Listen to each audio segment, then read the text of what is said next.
Hello students, કેમ છો? મજામાં?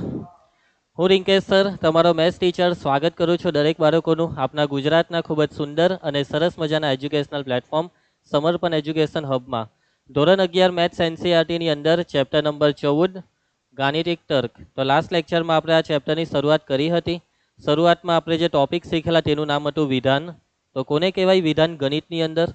તો કે ભાઈ જે વાક્યનો જવાબ સત્ય કે અસત્યમાં આપી શકાય તેને કહેવાય વિધાન. બરાબર ને?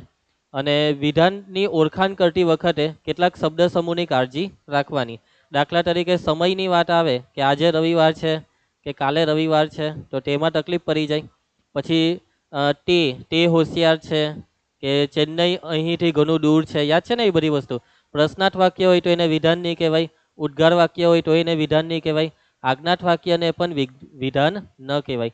સો મતલબમાં તમને વિધાનની ઓળખાણ કરતા આવડે છે, આવડી ગયું છે ને વિધાનની ઓળખાણ કરતા.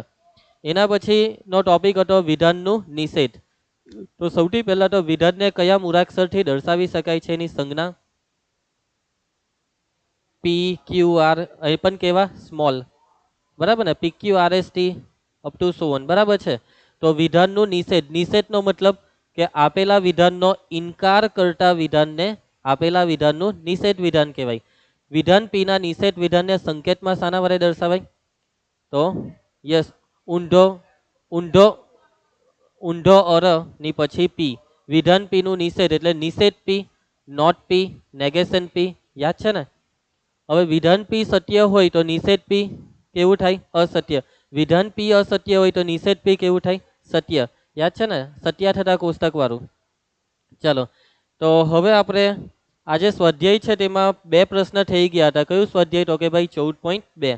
ત્રીજો પ્રશ્ન બાકી છે. લાસ્ટ લેક્ચરમાં ત્રીજો પ્રશ્ન બાકી રાખ્યો, કરી નાખતે તો ચાલતે, પણ કંઈ નહીં. હવે અત્યારે આપણે ફટાફટ ડિસ્કસ કરીએ. સંયુક્ત વિધાનના ઘટક વિધાનો શોધો. ઘટક વિધાન વાળો ટોપિક ખબર છે ને? કે બે વિધાનને અનેથી અથવા તો અથવાથી જોડી શકાય છે. બે વિધાનને જોડવા માટે કયા શબ્દ સમૂહની મદદ લઈ શકાય છે? અને અથવા. તો અને ની તો પછી અથવાથી બે વિધાનોને જોડવામાં આવે. આપી દીધેલો ફાઇનલ. બે વિધાનોને અને કે અથવાથી જોડવામાં આવે તો મળતા નવા વિધાનને સંયુક્ત વિધાન કહેવાય. બરાબર છે ને? ચાલો, તો આ ફાઇનલ હોય તો પછી આપણે આગળ વધીએ. ઉદાહરણ 6. ઓકે, ઉદાહરણ 6 થી બાકી છે. બરાબર છે, ઉદાહરણ 6 થી બાકી છે. ઓકે, ચાલો તો સ્ટાર્ટ કરીએ છીએ આપણે. રેડી? તો હવેનો ટોપિક છે ભાઈ વિશિષ્ટ શબ્દ કે પછી શબ્દ સમૂહો. તો ધ્યાન આપજો. હવે અને ને અથવા આ બેની વાતચીત થઈ ગઈ છે ને? પરંતુ કેટલીક વખત શું થાય ખબર? કેટલાક વિધાન એવા હોય કે જેમાં અને અથવા આ બે વસ્તુનો કેટલોક વિશિષ્ટ રીતે પણ ઉપયોગ થાય છે. કેવી રીતના તે આપણે સમજીએ. ચલો, પહેલા તો આપણે અહીંયા કેટલીક વસ્તુ આપી છે તો આ વિધાનને વાંચીએ. બિંદુને સ્થાન હોય છે અને તે સ્થાન નક્કી કરી શકાય છે. તો આ વિધાન છે સંયુક્ત વિધાન. કયા કયા વિધાનોનું? તો પહેલું વિધાન બિંદુને સ્થાન હોય છે. બીજું યસ, બિંદુનું તે સ્થાન નક્કી કરી શકાય છે. હવે આ બે વિધાન જે છે તેમાં પહેલું વિધાન ખરું કે ખોટું, સત્ય કે અસત્ય? શું બિંદુને સ્થાન હોય છે? હા, હોય છે ને? બિંદુને કોઈ જગ્યાએ મૂકવામાં આવે તેનું સ્થાન કહેવાય. અને શું તમે તે સ્થાન નક્કી કરી શકો છો? હા, જો તમને યામાક્ષ આપવામાં આવે તો તમે તે સ્થાનને નક્કી કરી શકો છો. બરાબર છે ને? એટલે કે અહીં આપણે અવલોકન કરીએ કે બંને વિધાનો કેવા છે ભાઈ? સત્ય છે. હવે મારો સવાલ એ છે કે આખું વિધાન સત્ય કે અસત્ય? હવે આ બંને સત્ય છે તેનો મતલબ કે આખું વિધાન પણ સત્ય. બીજું વિધાન 42 એ 5, 6 અને 7 વડે વિભાજ્ય. આના ઘટક વિધાનો કયા? તો 42 એ 5 વિભાજ્ય, 42 એ 6 અને 42 એ 7. ચલો, એમાં પહેલું અસત્ય, બીજું સત્ય, ત્રીજું સત્ય. એટલે પહેલું અસત્ય છે તો આખું વિધાન કેવું થશે? અસત્ય. બરાબર છે? એટલે કે આમાં આખું વિધાન અસત્ય કેમ છે ખબર? કેમ કે અહીંયા અને શબ્દ છે. અનેનો મતલબ કે 3 એ 3 થવું જોઈએ. 3 માંથી કોઈ એક નહીં થાય એટલે એ વસ્તુ આખી ખોટી જ કહેવાય. જ્યારે આમાં બે વસ્તુની વાત હતી, બંને સાચી હતી. ક્લિયર છે? ચાલો, એના પછી અહીંયા નિયમ આપેલા છે, નિયમ નથી જોતા, ચાલશે. એના પછી આ ઉદાહરણ 6 પછી જોઈએ, આપણે આગળનો ટોપિક લઈ લઈએ. હવે અઠવા, ચાલો આ જે વિધાન છે તેને વાંચો. સમતલમાં બે રેખાઓ એક બિંદુમાં છેદે અથવા સમાંતર હોય. તો આનું ઘટક વિધાન કે સમતલમાં બે રેખાઓ એક બિંદુમાં છેદે, ને બીજું વિધાન સમતલમાં બે રેખાઓ સમાંતર હોય.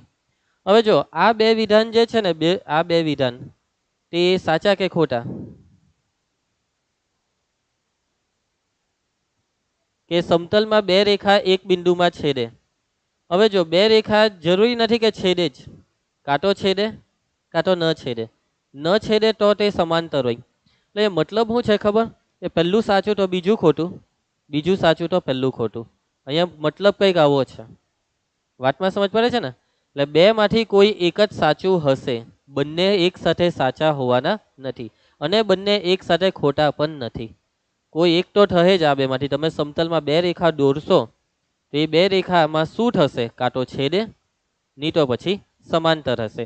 હા, સંપાતી બી હોઈ શકે, પરંતુ અહીંયા છે ને સંપાતીને સમાંતર જ સમજી લેવામાં આવે છે. ઓકે, તો આવું તમે એક્સેપ્ટ કરી લેજો કે સંપાતી એટલે સમાંતર. તો હવે આખું વિધાન સત્ય કે અસત્ય?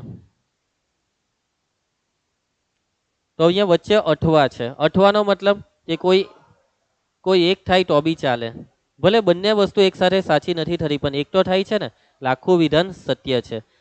એના પછી આપણે હજી આગળ જોઈએ. ઓકે,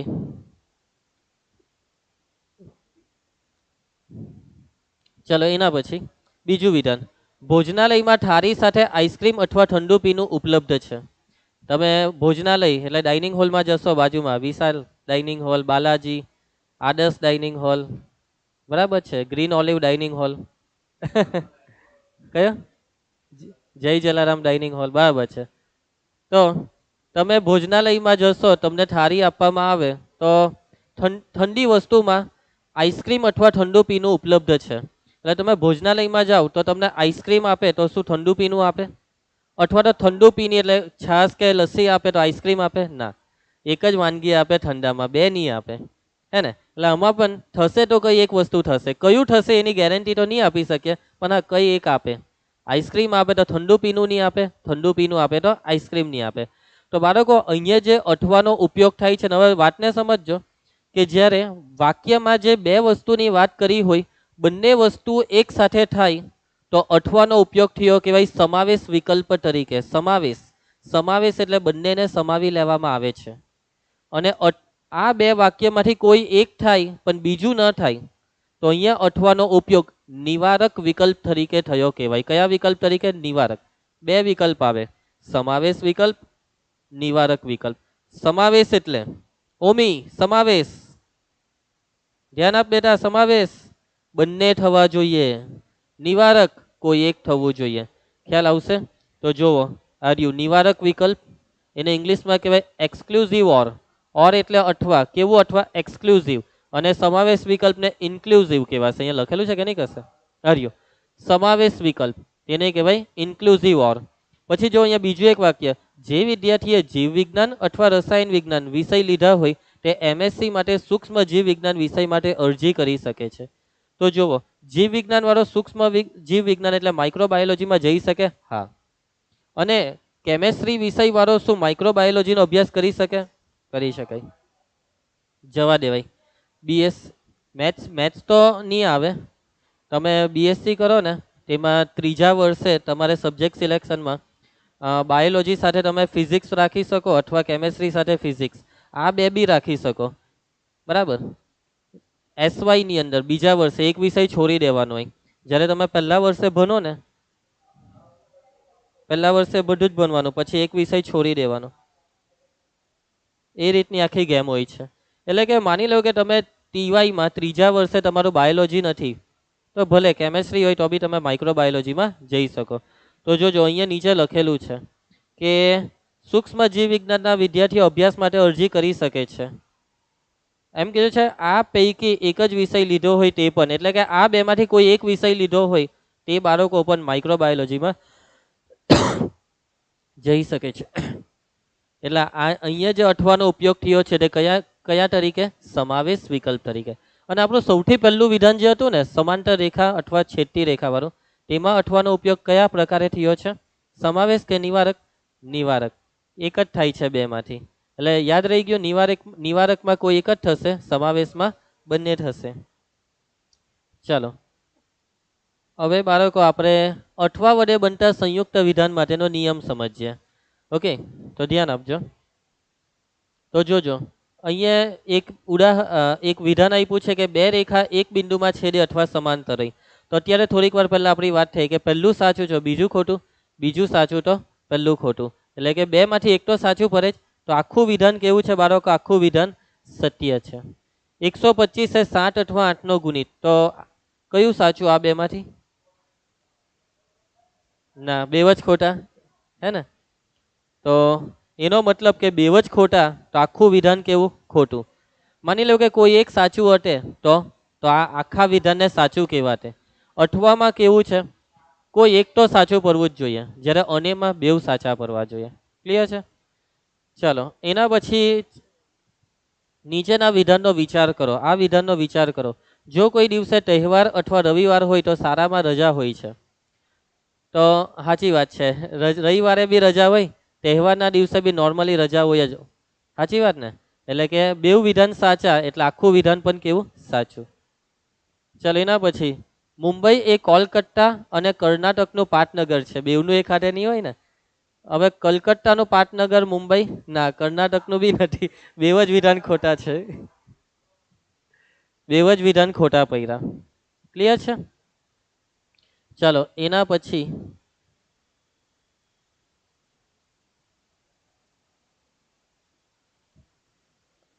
ચાલો એક મિનિટ. હા,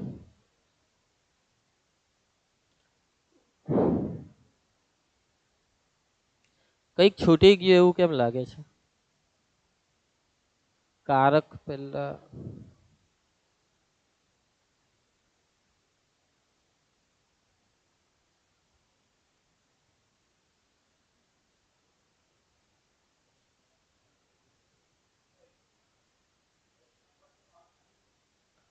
ના ના ઉભા રહ્યો ને, એ નહીં. ટોપિક ટોપિક ટોપિક આર્ય મૈલું આ છૂટી ગયેલું. ચાલો આ વિધાનનો વિચાર કરો. આલ્કોહોલ અને પાણીનું મિશ્રણ રાસાયણિક પદ્ધતિ દ્વારા અલગ કરી શકાય છે. તો આ સૌથી પહેલા તો આ વિધાન સંયુક્ત વિધાન છે, એમ કે તમને અન્ય દેખાય. તો આ વિચારધારા તમારી ખોટી છે. આ વિધાન સંયુક્ત વિધાન નથી. કેમ? કેમ કે સંયુક્ત વિધાનને બે ઘટક વિધાનમાં છૂટું પાડી શકાય. તમારે છૂટું પાડો. તમે પછી છૂટું પાડો તો શું લખશો? આલ્કોહોલનું મિશ્રણ રાસાયણિક પદ્ધતિ દ્વારા અલગ કરી શકાય. પાણીનું મિશ્રણ, એમ આ તો લોજિક જ નહીં બેહે ને પછી, જો વિધાનને છૂટું પાડ્યા. એટલે કે અહીંયા અનેનો ઉપયોગ બે વિધાનને જોડવા નથી થયો, બે વસ્તુને જોડવા થયો છે. કઈ બે વસ્તુ? આલ્કોહોલ અને પાણી. અને બે વસ્તુને જ્યારે જોડવા થાય ત્યારે વિધાન છૂટા નહીં પડે. વાતમાં સમજ પડે? એટલે કે ઘણી વખત આપણી ગુજરાતી ભાષામાં આજે અને અઠવા શબ્દ છે, તેનો દર વખતે ઉપયોગ જોડવા માટે જ થાય, સંયુક્ત વિધાન બનાવવા એવું જરૂરી નથી. ક્લિયર છે બધાને? એટલે કેટલીક વખત આવા વિધાન આવે તો સાચવીને રહેજો. બરાબર? કે પછી આલ્કોહોલ ને પાણી ને કંઈક તમે આગ લગાડો હો અને કંઈક છૂટું પાડો કે ગરમ કરો આલ્કોહોલ ને, ચાલ ગરમ કરો એટલે પાણીની વરાળ બની જાય, આલ્કોહોલ નીચે રહી જાય, આવું બધું કરવા બેસતા નહીં.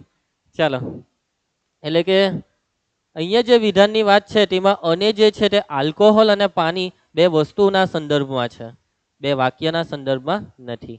ક્લિયર છે? એટલે કે આપણે જોઈ શકીએ કે અને શબ્દ ધરાવતું વિધાન હંમેશા સંયુક્ત વિધાન હોય તે જરૂરી નથી. અને હંમેશા સંયોજક તરીકે વપરાતો નથી. કેટલીક વખત સંયોજક તરીકે વપરાય તો કેટલીક વખત ન પણ વપરાય. ચાલો તો બાળકો હવે આપણે છે ને ટ્રુથ ટેબલ લખવાના. શું લખવાના? ટ્રુથ ટેબલ એટલે કે સત્યાથતા કોષ્ટક. તો પહેલું સત્યાથતા કોષ્ટક આપણે કોનું જોવાના ખબર? તો પહેલું સત્યાથતા કોષ્ટક આપણે જોવાના અનેનું. હવે જો બે વિધાન છે પી અને ક્યુ, પી અને ક્યુ, તો આને સંકેતમાં લખાય પી, પછી આવી રીતના આ તીર અને પછી ક્યુ. આને કહેવાય પી સંયોજન ક્યુ. ઓકે, આને શું વંચાય? પી સંયોજન ક્યુ. સંયોજનનો મતલબ શું? અને. તમે પી અને ક્યુ બોલો તો બી ચાલશે. પી અને ક્યુ, પી સંયોજન ક્યુ. ક્લિયર? પી સંયોજન ક્યુ યાદ આવશે. આ સિમ્બોલ તમારી ટેક્સ્ટબુકમાં નથી, પણ આપણે આનો ઉપયોગ કેલ્ક્યુલેશનમાં લખાણમાં કરીશું. અને આ બધા સિમ્બોલ કઈ એક્ઝામમાં આવે? JEE માં આવે. ઓકે, તો પી સંયોજન ક્યુ, ચાલો ધ્યાન આપજો. તો ટ્રુથ ટેબલ લખીએ છીએ. તો પહેલા પી નું ખાનું, પછી ક્યુ નું ખાનું, અને પછી પી સંયોજન ક્યુ નું ખાનું. તો આપણે પી માં લઈએ ટીટી એફએફ ને ઉભા રહ્યો, પી માં લઈએ ટીએફ ટીએફ અને ક્યુ માં લઈએ ટીટી એફએફ. બધી શક્યતા આવી ગઈ પી અને ક્યુ ની, કે બંને સત્ય હોય. પહેલું સત્ય બીજું પહેલું અસત્ય બીજું સત્ય, પહેલું સત્ય બીજું અસત્ય, બંને અસત્ય. થઈ ગઈ બધી શક્યતા, કઈ બાકી રહી? ચલો, તો જો બંને સત્ય હોય તો સંયોજન કેવું આવે? સત્ય. પહેલું અસત્ય બીજું સત્ય તો સંયોજન અસત્ય.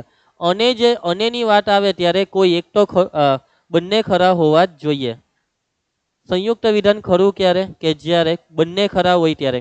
આમાં જો બીજું વિધાન ખોટું એટલે આ ખોટું, બંને વિધાન ખોટા હોય તો વાત જ પતી ગઈ, આખું વિધાન ખોટું જ કહેવાય. ક્લિયર છે? હવે આપણે કોનું સત્યાથેરા કોષ્ટક જોઈશું?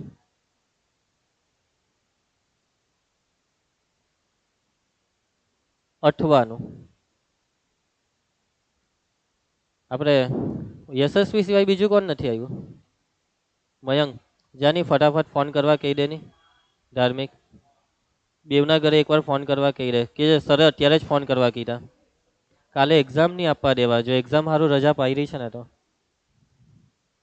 ચાલો,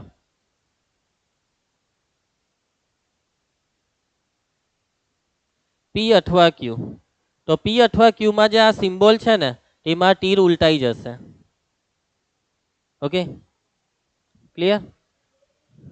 હા, યોગ ને છે જ, યોગ યોગ બસ એમાં યોગ જે છે તેમાં વી જેવો કરી દો. કે ચલો, પેલો ક્યારે આવશે હવે?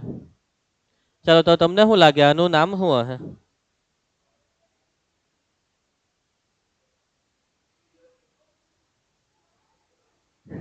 હાજુ ભાઈ, પી વિયોજન ક્યુ. પી અથવા ક્યુ ને બીજું શું કહેવાશે બાળકો? પી વિયોજન ક્યુ. તો હવે આપણે જોવાના ટ્રુથ ટેબલ.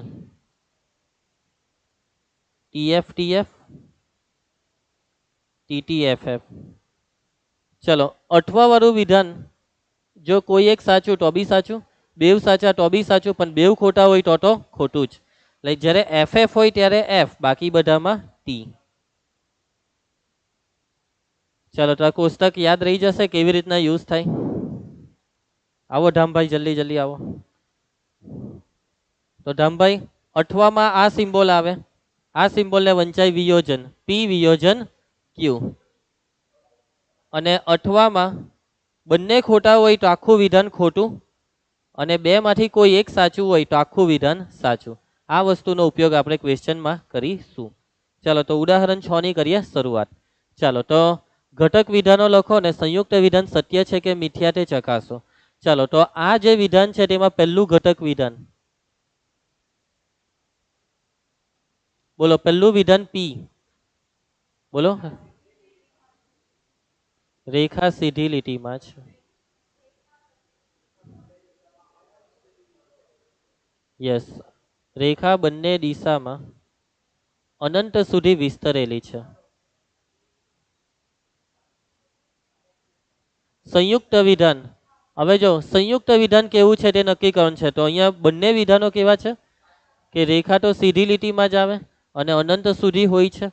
તો આપેલા વિધાનો જો સાચા હોય તો આ સંયુક્ત વિધાન અને દ્વારા બને છે ને, એટલે પી સંયોજન ક્યુ બરાબર ટી. ક્લિયર છે? ચાલો, એના પછી આના ઘટક વિધાનો.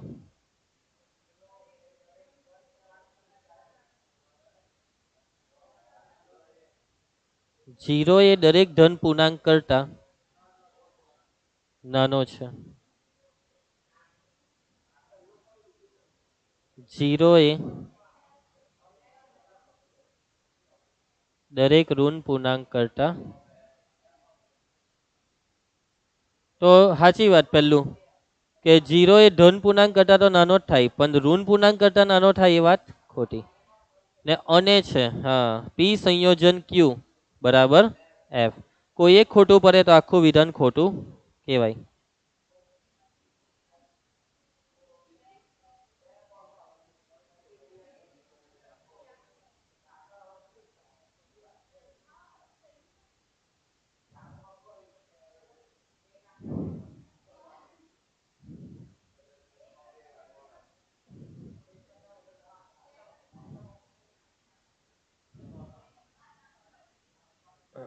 ચાલો હા, પહેલી વસ્તુ તો જીવંત વસ્તુ એવી ઘણી આ દુનિયામાં છે કે જેના બે કરતાં વધારે પગ. દાખલા તરીકે કૂતરો, બિલાડી, પછી બીજું કંઈ? હા, શું કંઈ? સિંહ, વાઘ, સિંહ, પછી વધારે પગ કાન ખજૂરો, સાપ. બરાબર છે. સાપના કેટલા પગ હોય? હોય નહીં હોય? એટલે પહેલું ખોટું. ચલો બીજું, આંખ, વધારે આંખવાળા બી હોય આ દુનિયામાં. બરાબર. નોર્મલી એમ જે આપણે મોટા પશુ પક્ષી જોઈએ ને, એટલે કે આપણે જે છે સસ્તન વર્ગના, તેને બે આંખ હોય, પરંતુ જે સૂક્ષ્મ સજીવો હોય છે ને ખાસ કરીને દરિયાઈ સજીવો, હવે મને તો બાયોલોજી યાદ નથી કે કયા કયા સજીવો હોય જેમાં બે, પણ હા બે. પછી લગભગ અમુક માખીઓ બી એવી હોય છે કે જેમાં વધારે આંખો હોય છે, માખીને હોય છે. બરાબર છે. પછી કોને? કીરીને, કીરીના આંખ જ નહીં હોય, હે ને? કીરી આંધળી હોય ને? બરાબર છે. એ તો બેઠું એની સ્મેલ પર જ આખી ગેમ સેટ કરે. ચાલો, તો બધી જીવન વસ્તુને બે આંખો હોય છે એ વાત બી ખોટી. આંખ હોય પણ દેખાય નહીં એવું હોય છે, એને અંધારામાં દેખાય. એની આંખની જે સંવેદના છે તે અંધારામાં કામ કરે, આપણી પ્રકાશમાં કામ કરે. હમ હમ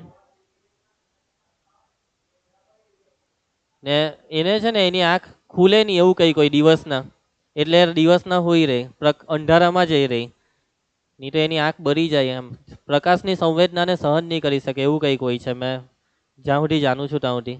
ચાલો, મતલબમાં એટલું તો કન્ફર્મ થાય છે કે ભાઈ બે કરતાં ઓછી કે વધારે આંખોવાળા સજીવો આ દુનિયામાં છે. પી સંયોજન ક્યુ બરાબર ફોલ્સ. ચાલો, ઓકે, આની વાતચીત થઈ ગઈ છે આપણે. ભાઈ એમાં તો ચલો, અઠવાનો ઉપયોગ સમાવેશ વિકલ્પ કે નિવારક વિકલ્પ તરીકે થયો તે નક્કી કરો. ચલો, તો બાળકો તમારે ખાલી નક્કી કરવાનું છે કે અઠવાનો ઉપયોગ કયા તરીકે થયો છે, સમાવેશ કે નિવારક. ચલો, તો દેશમાં દાખલ થવા માટે તમારે પાસપોર્ટ અથવા મતદાર કાર્ડની જરૂર પડશે. તમારે દેશમાં દાખલ થવું હોય,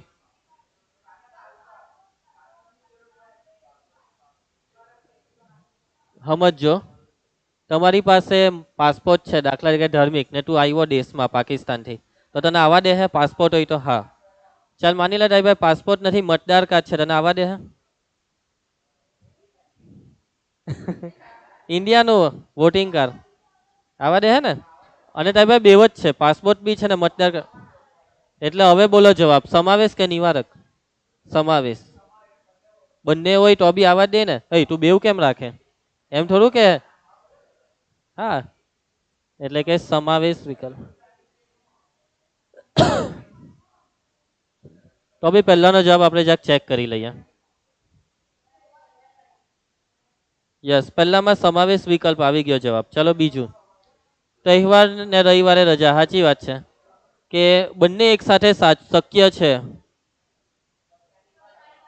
જો એક બિંદુમાં છેદે તો સમાંતર ન થાય, સમાંતર હોય તો ન છેદે. બે એક સાથે શક્ય નથી એટલે નિવારક.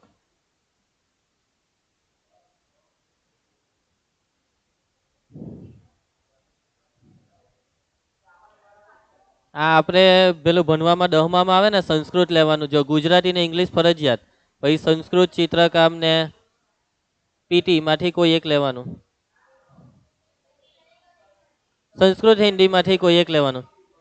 તો એને ભાઈ સંસ્કૃત ને કોમ્પ્યુટર માંથી એક લેવાનું એવું કોને કીધું? સંસ્કૃત ને હિન્દી માંથી એક લેવાનું આવે.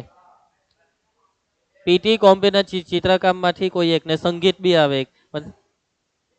કન્યા વિદ્યાલય વાળા સંગીત લઈ.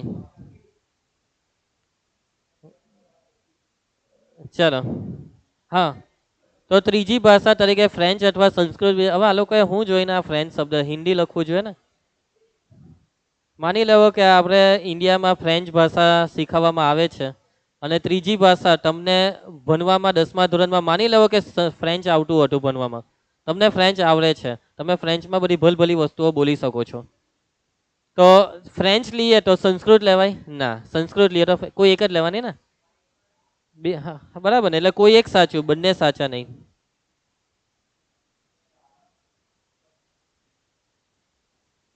ચાલો ફરી એકવાર આવા જ ક્વેશ્ચન, અઠવાનો ઉપયોગ કયા પ્રકારે થયો તે, અને પછી કહેજો કે નક્કી કરો કે વિધાન સત્ય છે કે મિથ્યા. હવે એક મિનિટ હે, નક્કી કરો કે વિધાન ઘટક વિધાન કે પછી આખું વિધાન,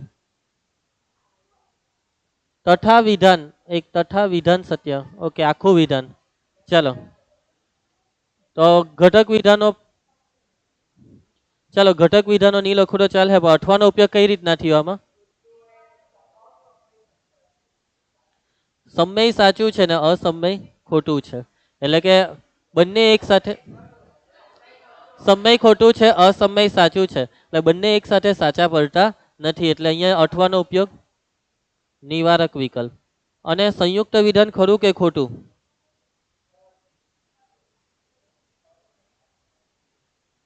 પ્રથમ વિધાન ખોટું, બીજું વિધાન ખરું, માટે સંયુક્ત વિધાન.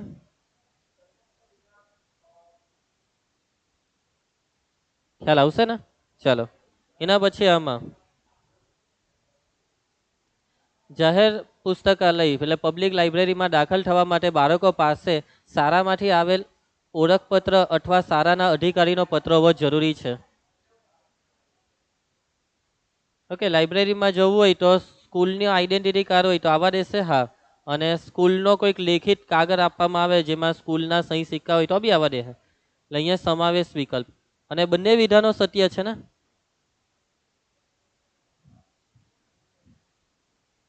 બંને વિધાનો સત્ય છે.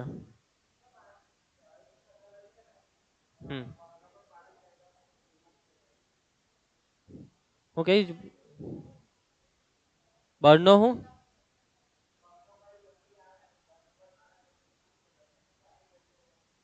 તેને લાઇબ્રેરી વાળા કરી આપે કાર, પૈસા પૈસા ભરવા પડે કાર્ડના, એ રીતનું હોય. લંબચોરસ એ ચતુષ્કોણ છે અથવા પાંચ બાજુ વાળો બહુકોણ છે. ચાલો સમાવેશ કે નિવારક?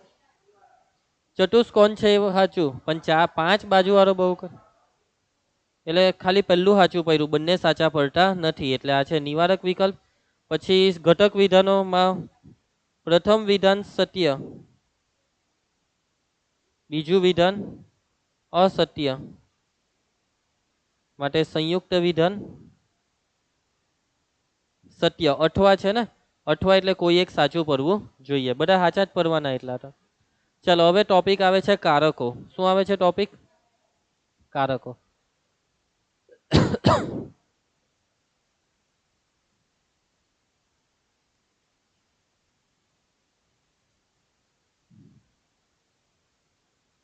ચાલો તો ગણિતમાં આ ચેપ્ટરમાં બે કારક વિશે ભણવાનું છે. કેટલા કારક? બે. પહેલો કારક છે કોઈક અસ્તિત્વ ધરાવે છે, કોઈકનું અસ્તિત્વ છે, કોઈક અસ્તિત્વ ધરાવે છે. બીજો કારક છે પ્રત્યેક માટે, પ્રત્યેક માટે, દરેક માટે, આપેલ બધા જ. તો આવા શબ્દ સમૂહને કહેવાય કારકો. ઇંગ્લિશમાં શું કહેવાય? ક્વોન્ટિફાયર્સ. બરાબર છે. તો બે કારક બોલો કયા કયા? પહેલો કોઈક અસ્તિત્વ ધરાવે છે, બીજું પ્રત્યેક માટે. તો ચાલો એના એક્ઝામ્પલ જોઈએ. તો બધી બાજુઓ સરખી હોય તેવો કોઈક લંબચોરસ અસ્તિત્વ ધરાવે છે. દેખાય કોઈક શબ્દ, એટલે કે આ વિધાનમાં ઉપયોગ થયો છે કારકનો, અને એ કારક કયો છે? કોઈક અસ્તિત્વ ધરાવે. આ કોઈક પછી અસ્તિત્વ ધરાવે પાછળ જતું રહે એવું બધું ચાલે, મતલબ આ શબ્દ દેખાય અસ્તિત્વ શબ્દ, કોઈક અસ્તિત્વ ધરાવે જ છે. ચલો એના પછી બીજું, દરેક અવિભાજ્ય સંખ્યા પી માટે વર્ગમૂળ પી એ અસમય છે. શું આમાં કારક નો ઉપયોગ થયો છે આ વિધાન બનાવવા? કારક દરેક. હવે પ્રત્યેક લખે કે દરેક લખે મતલબ તો એક જ થયો ને, એટલે કે આ વિધાન બનાવવા માટે પણ શાનો ઉપયોગ થયો છે? કારકનો ઉપયોગ. ક્લિયર છે? ચલો એના પછી કોઈ પણ વાક્યમાં આપેલ કારક કયા ચોક્કસ સ્થાને રજૂ કરવામાં આવે છે તે જાણવું આપના માટે અગત્યનું છે. આ જે કારક છે ને તેનું સ્થાન, ચોક્કસ સ્થાન. હવે આમાં જુઓ, દરેક શબ્દ સ્ટાર્ટિંગમાં છે, અહીંયા કોઈક પછી અસ્તિત્વ ધરાવે છે તે શબ્દ પાછળ છે, એટલે કે શબ્દનું સ્થાન, શબ્દ કઈ જગ્યાએ મૂક્યો તેનું પણ બહુ મહત્વ છે. અને આ વસ્તુને આ લોકોએ આ બે એક્ઝામ્પલ દ્વારા કીધી છે. આ બે એક્ઝામ્પલ વાંચો. પહેલું, પ્રત્યેક ધન સંખ્યા એક્સ માટે એવી ધન સંખ્યા વાય મળે કે જેથી વાય લેસ ધેન એક્સ થાય. કોઈક એવી ધન સંખ્યા વાય મળે કે જેથી બધી જ ધન સંખ્યા એક્સ માટે વાય લેસ ધેન એક્સ થાય. તો આ બંનેમાં કયો કારક વપરાયો છે? તો જોજો અહીંયા પ્રત્યેક બી વપરાયો છે. હવે છે ને એવી ધન સંખ્યા મરેનો મતલબ બી અસ્તિત્વ જ છે. એવી ધન સંખ્યા વાયનું અસ્તિત્વ છે એટલે બેવ કારક વપરાયા. આમાં બી કોઈક એટલે અસ્તિત્વ કારક ને જ્યારે આમાં બધી જ એટલે પ્રત્યેક વાળો કારક. બરાબર છે. હવે અહીંયા સ્થાન બદલી કર્યું એવું થયું ને. તો શું આ બે વિધાનમાં કઈ ફરક પડ્યો? ચલો મગજ દોરાવો. આ બે વિધાનમાં કઈ ફરક પડ્યો સ્થાન બદલવાથી? કે આ બેવનો મતલબ તમે એક સરખો જ કહેશો?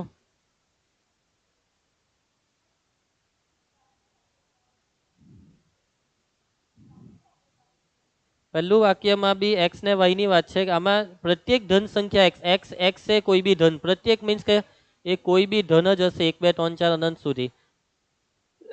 અને એવી ધન સંખ્યા વાય મરે કે જેથી વાય લેસ ધેન એક્સ થાય. એટલે કે પહેલા તમે એક્સ લઈ લીધી છે કારણ કે પહેલા વાતચીત એક્સ ની થઈ. એક્સ લીધી તમે ધન, તો ધન તરીકે માની લીધી. માનો કે તમે લીધા 10, તો 10 કરતા નાનો કોઈ વાય મળશે કે જેથી વાય લેસ ધેન એક્સ. હા, વાય બરાબર 2 લઈ લીધા. સમજ? જ્યારે આમાં કોઈક એવી ધન સંખ્યા વાય મરે એટલે આમાં પહેલા વાય મળે છે. ધન છે, વાય કેવા છે? ધન. તો ધન તરીકે તમે વાય બરાબર ચાલો માની લઈ લો કે 4 લીધા કે જેથી બધી જ ધન સંખ્યા એક્સ માટે વાય લેસ ધેન એક્સ થાય. તો આ 4 એ બધી જ ધન સંખ્યા એક્સ માટે વાય લેસ ધેન એક્સ થશે. એક્સ એક્સ બરાબર તમે 1 લઈ લો. એક્સ બી ધન છે ને, તમે વાય 4 લીધા ને પછી હવે એક્સ લેતા છો. એક્સ ને ધન લેવાનો તો એક્સ બરાબર 1 લેશો તો 4 લેસ ધેન 1 ખોટું પડે. સમજ પડે છે વાતમાં? એટલે કે અહીંયા પહેલું વિધાન સાચું છે. અહીં વિધાનો દેખાવમાં સમાન લાગે છે છતાં તેઓ સમાન અર્થ નથી ધરાવતા. વિધાન એક સત્ય છે, વિધાન 2 મિથ્યા છે. મિથ્યા એટલે અસત્ય. સમજ પડી? પહેલું સાચું, બીજું ખોટું. એટલે કે કારકનો કયા સ્થાને ઉપયોગ કરવો તે પણ ઘણું મહત્વપૂર્ણ છે કોઈ પણ વાક્ય લખતી વખતે. ઓકે, સમજ પડે છે ને? ચાલો તો બાળકો, કારક વિશે ભણી લીધું.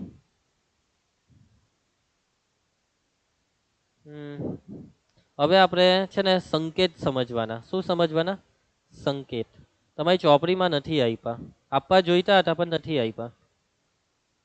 તો પહેલો સંકેત છે ઊંધો એ, જે મેં તમને એમ તો આગળ શીખવાડી દીધેલું. યસ, આને ઇંગ્લિશમાં કહેવાય ફોર ઓલ. અને આ જે સંકેત છે તેને ગુજરાતીમાં કહેવાય પ્રત્યેક માટે. એટલે અસ્તિત્વકારકનો આ છે સિમ્બોલ. ક્લિયર છે? સોરી, પ્રત્યેક માટે વાળા કારકનો આ સિમ્બોલ છે. સેકન્ડ, બીજો સિમ્બોલ છે ઊંધો ઈ. બરાબર, આને કહેવાય ધેર એક્ઝિસ્ટ. શું કહેવાય? There exist. એટલે કે કોઈકનું અસ્તિત્વ છે.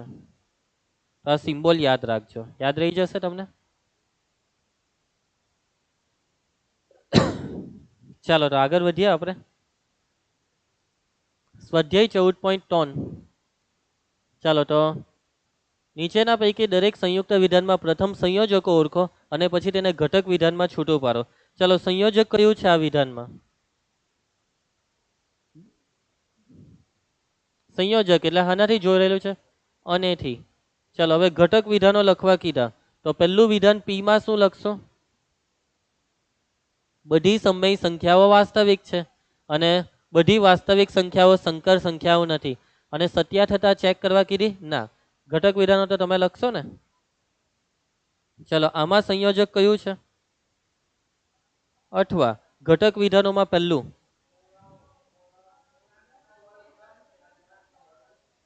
બરાબર પૈતું. ચલો એના પછી આમાં સંયોજક, તો પહેલું વિધાન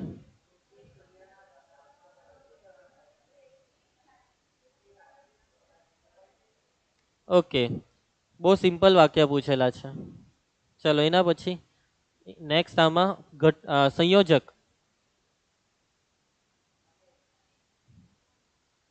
ઘટક વિધાનો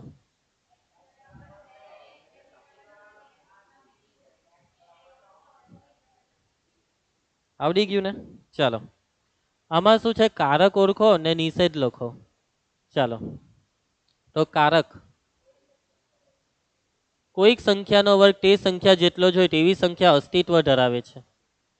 કારક મળી ગયો ને? કારક શું છે?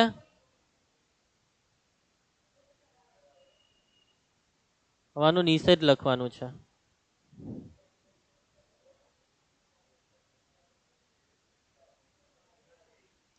હવે જરાક 1 મિનિટ આપો, આમાં મને ખાલી પહેલા જવાબ જોઈ લેવા દો.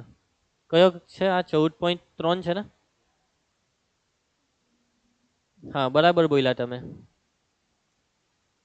છેલ્લે છેનું શું કરી દેવાનું છે? નથી, અથવા તો તે અસત્ય છે.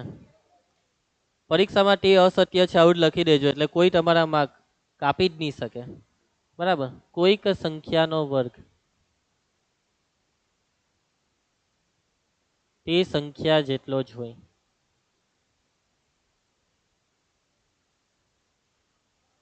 તેવી સંખ્યા હા અસ્તિત્વ ધરાવતી નથી. ચાલો બાળકો, આમાં કારક કયો કારક છે? આવી ગયો પ્રત્યેક શબ્દ, પ્રત્યેક. ને આનું નિષેધ શું લખશો?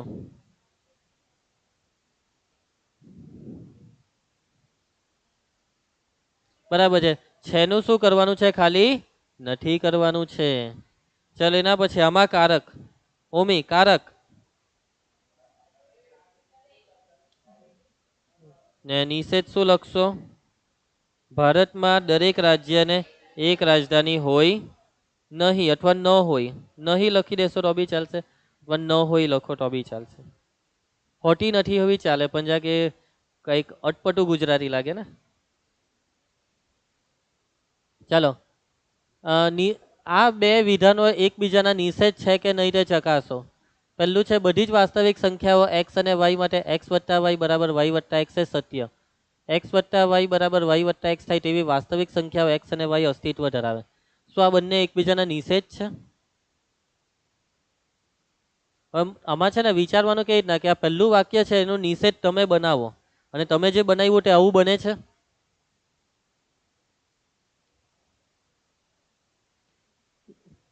x વત્તા y બરાબર y વત્તા x એ સત્ય નથી એવું લખો તમે, અથવા અસત્ય છે, અથવા તમે અહીંયા લીટી પાડશો x plus Y not equal to Y plus X થાય એવું કંઈક આમાં દેખાતું છે નીચેના વાક્યમાં. અહીંયા ના, અહીંયા નથી શબ્દ, એટલે કે અહીંયા આપેલ વિધાન યુગ્મ એકબીજાના નિષેધ નથી. ખ્યાલ આવશે કેમ એકબીજાના નિષેધ નથી? તમારે થોડુંક લોજિક લગાવવું પડે, મગજ દોરાવવું પડે, તો તમને ખ્યાલ આવી જાય. સિમ્પલ છે. ચલો ક્યાં ગયોનો જવાબ? હા ના આપેલું છે. જો અહીંયા આ લોકોએ નોટ ઇક્વલ પાડી દીધું. ચલો એના પછી અઠવાનો ઉપયોગ કઈ રીતે થયો છે? ચાલો ભાઈ, આમાં અઠવાનો ઉપયોગ કઈ રીતના થયો છે? સૂર્ય ઉગે છે અથવા ચંદ્ર આઠમે છે? સૂર્ય ઉગે ત્યારે ચંદ્ર આઠમી શકે? હવે એક વસ્તુ જરાક સમજજો કે ચંદ્રમાં ઉગવાનું ને આઠમવાનું આવે જ નહીં. ચંદ્ર ઓટોમેટિક જ આવી જાય. એવું નહીં કે સૂર્યની જેમ આવ્યો ભાઈ ડૂબો, એવું નહીં હોય એમાં. કેમ કે સૂર્યનો પ્રકાશ જેમ જેમ વધે એટલે ચંદ્ર ઝાંખો થઈ જાય. ચંદ્ર કઈ પછી હવે ચંદ્ર અહીંયા વચ્ચે હોય, એમ સૂર્ય આવ્યો, સૂર્ય એમ કે ચાલ એ ચંદ્ર ગાયબ થા ગાયબ થા, પછી એમ કે નહીં પેલા મને ડૂબા દે, એમ તો નહીં જ કહે કે ને, નહીં તો સૂર્ય એને ડૂબાડ દે હે, ગાયબ કરી જ દે. એટલે કે સૂર્યમાં તો સાચું પડવાનું જ છે કે ઉઘે બી ને આઠમ હે બી, પણ ચંદ્રમાં આ વસ્તુ ચાલે જ નહીં. એટલે અહીંયા નિવારક વિકલ્પ. ચાલો આમાં ડ્રાઇવિંગ લાયસન્સ મેળવવા માટેની અરજી કરવા માટે તમારી પાસે રેશન કાર્ડ અથવા પાસપોર્ટ હોવા જોઈએ. રેશન કાર્ડ હોય તો અરજી કરી શકાય? હા. પાસપોર્ટ હોય તો અરજી કરી શકાય ડ્રાઇવિંગ લાયસન્સની? હા. તો બંને હોય તો બી કરી શકાય? હા. સમાવેશ વિકલ્પ. સમાવેશ એટલે બંને થાય તો સમાવેશ. બધી જ પૂર્ણાંક સંખ્યાઓ ધન, બધી જ પૂર્ણાંક ઋણ. ધન હોય તો ઋણ નહીં હોય, ઋણ હોય તો ધન નહીં હોય. એટલે કે નિવારક વિકલ્પ.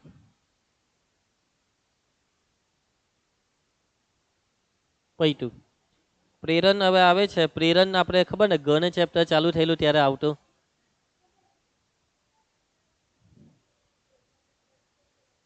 આ બધું યાદ છે ને સિમ્બોલ પ્રેરણ ઇમ્પ્લાઇઝ વાળો એ બધી હવે એ બધી વસ્તુ હવે આપણે આવતીકાલે ભણીશું. પ્રેરણ વિધાન બરાબર છે. હવે આ ચેપ્ટરમાં ખાલી 2 કે 1 ટોપિક જ બાકી રહ્યો છે. ચાલો તો મળીએ આવતીકાલે. ત્યાં સુધી જય હિન્દ.